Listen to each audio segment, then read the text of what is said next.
Welcome to Crossroads. The U.S. Navy has a plan to prepare for a possible war with China within the next 3 years. That's 2027.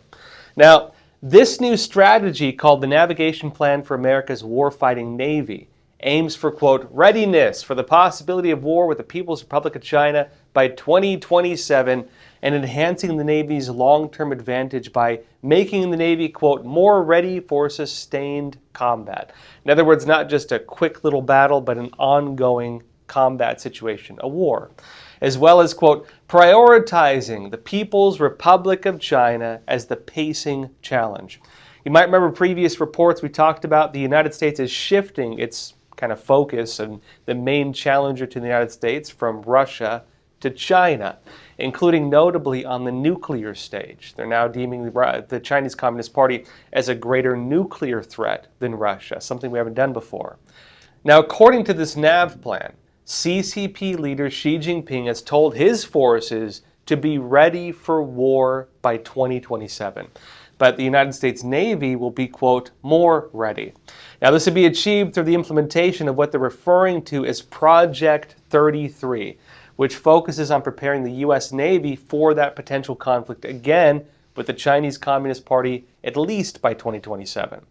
Now, while at the same time also enhancing the Navy's long-term advantages, and of course when it comes to combating the CCP's Navy, the biggest, though unspoken point there, is obviously the Chinese Communist Party's potential invasion of Taiwan. Remember, one of the big things on the Chinese Communist Party's plate, the big red line they've drawn in the sand, the thing they say is one of their top priorities, is the quote-unquote reunification with Taiwan. In other words, taking Taiwan by force. The United States has stood by its plan to at least support Taiwan. They won't directly say defend Taiwan. But were that to happen, a lot of that would be a naval battle. The Chinese Communist Party have to cross the Taiwan Strait, very shallow waters. You would have a very intense war between, again, Taiwan and the Chinese Communist Party. Other countries, Japan especially, might get involved in that because it's right in the neighborhood. And they, of course, have been working more closely with Taiwan as well. And the United States has its what they call hellscape plan of using various unmanned vehicles to basically delay the Chinese invasion while that gives time for the U.S. Navy to respond to it. The issue the U.S. Navy is having right now, though, is that part of the whole design of the U.S. military, going back pretty far, is we're, America, geopolitically, right, geographically, we're kind of a bastion country. We're very hard to invade. And if you want to invade us, well, we'd have two different armies, one on the East Coast, one on the West Coast. And the focus of the United States with war fighting is to have an army and a full military on both sides fully capable of defeating one adversary. The problem we have now, the Chinese Communist Party wants to get the United States involved in wars with multiple adversaries, at least 4, and they've already gotten those going. They have a terror war, they have the Russian war, they would have probably their war, and they're trying to now stir up conflicts in South America, they're trying to stir up other conflicts elsewhere. Now, were that to happen, of course, the Chinese Communist Party would then have a divided U.S. military.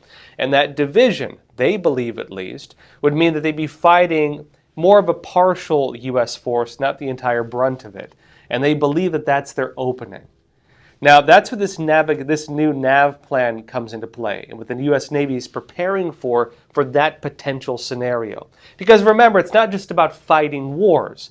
It's also about having proper defenses in place in case another country, like maybe Russia, for example, partnered again with the Chinese Communist Party, would decide to maybe attack or invade or do something else while the U.S. military is distracted in another place. Now, the U.S. Navy NAV Plan 2024 says this. It says this navigation plan drives forward 2 strategic ends. Readiness for the possibility of war with the People's Republic of China by 2027 and enhancing this whole system as well. Now, it says that we will work towards these ends through 2 mutually reinforcing ways, implementing Project 33 and expanding the Navy's contribution to the joint warfighting ecosystem. Now, this is an important part of what makes the U.S. military unique. The U.S. military has many different branches. Also, we have state militaries, the National Guards. And part of the power of the U.S. military is this kind of integrated system, the joint warfighting ecosystem.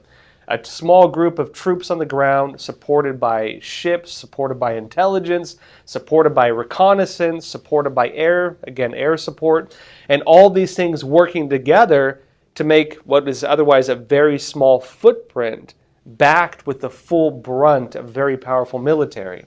Now, it notes that this ecosystem is a layered network of interconnected systems with shared dependencies. Those who cooperate in the ecosystem create compounding, outsized effects over those who do not. It says the warfighting ecosystem operates much the same.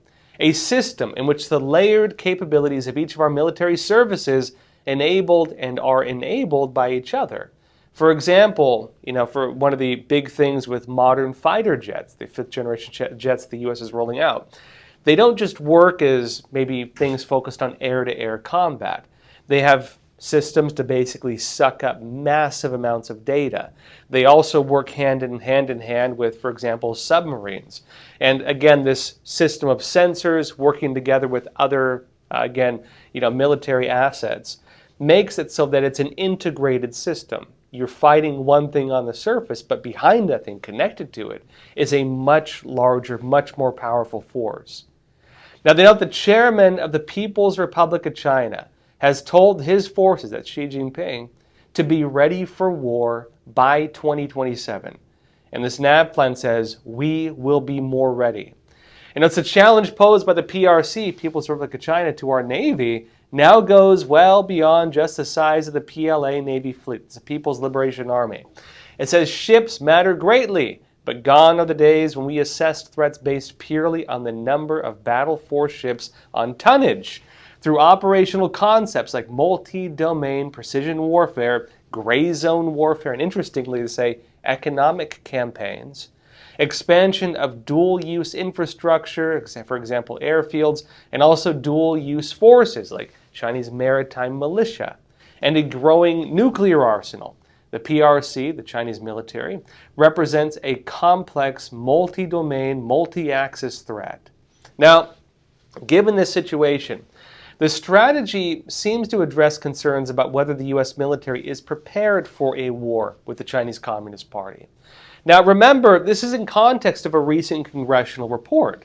That report alleged that if a war were to take place right now between the United States and China, it at least assessed that the United States would risk losing. In fact, it said it would lose. The main issues that it raised are the facts that, well, it would see the United States at war with not just the Chinese Communist Party.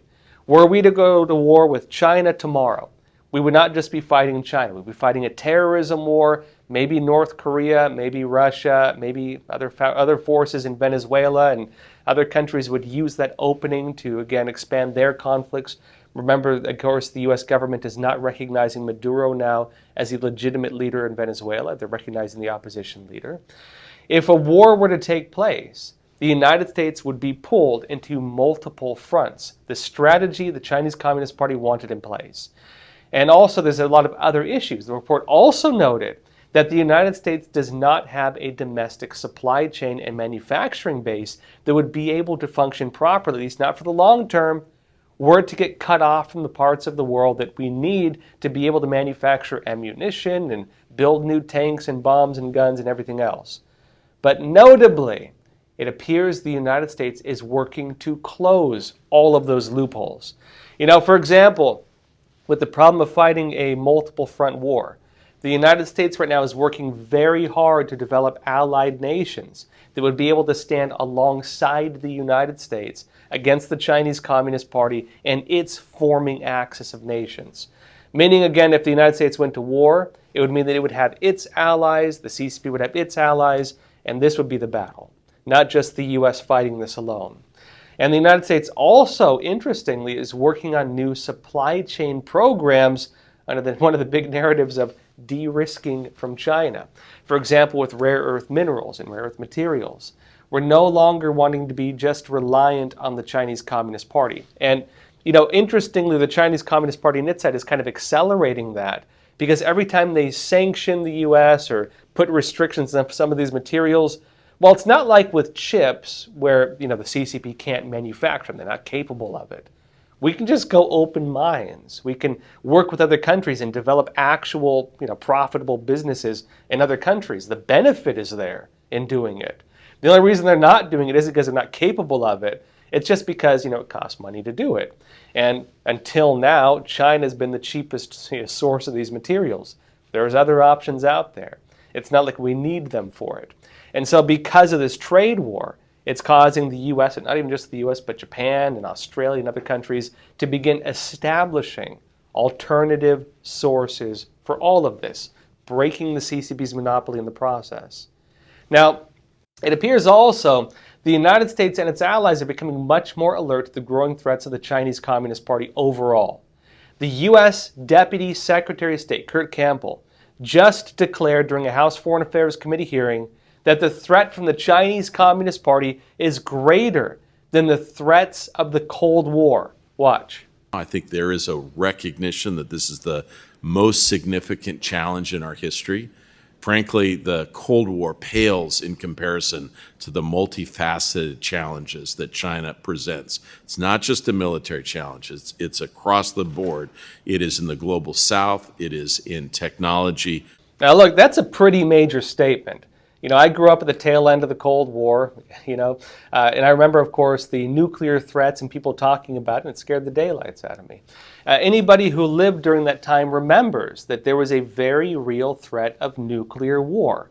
The Cold War saw global proxy wars, we saw revolutions, networks of subversion, and again, the threat of just, nuclear decimation. It was very serious. The threat at that time was serious. And so to declare the Chinese Communist Party and the threat they pose as being greater than that, that's a major statement. And interestingly, on another note, the Deputy Secretary of State also warned of the intensity of the ties between China and Russia. What we are seeing between China and Russia has the potential to destabilize Europe over the medium term and long term. And we have to be resolute about this.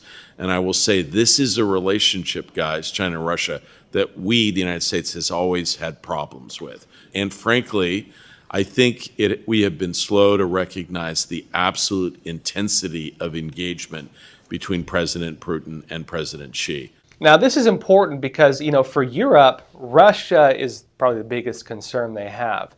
This is a war in their backyard, and as again they begin backing up Ukraine in that war, because again the war is affecting their energy sources, it's affecting the economies there. As they back Ukraine in that war, Russia is threatening many of these countries, Germany, for example, the UK, for example, with nuclear retaliation. Now, given that as well, NATO has determined that the Chinese Communist Party is one of the key enablers of that war. If the CCP enabling it were to be cut off, that war would probably come to an end. At the same time as well, not too far from that region either, you also have Iran now threatening war against Israel. You have Israel expanding its war into some nearby countries, and that's causing, again, a global terror war, resurging a lot of these terror networks, which have roots, again, not just now in the Middle East, but even in parts of Europe and even possibly throughout Latin America and in the United States, especially if again, Hezbollah is dragged into this. Given this situation, this war, this conflict is in everybody's kind of backyard now. This is not something distant anymore. And again, on the U.S. side, they're noting the hand the Chinese Communist Party is playing, stoking all of these flames. Something we've talked about before any of this happened, noting that this was going to be the Chinese Communist Party's strategy. Now, part of the U.S. response to this is to establish new missile defense systems in the Asia-Pacific region. And a big focal point of this has actually been in the Philippines.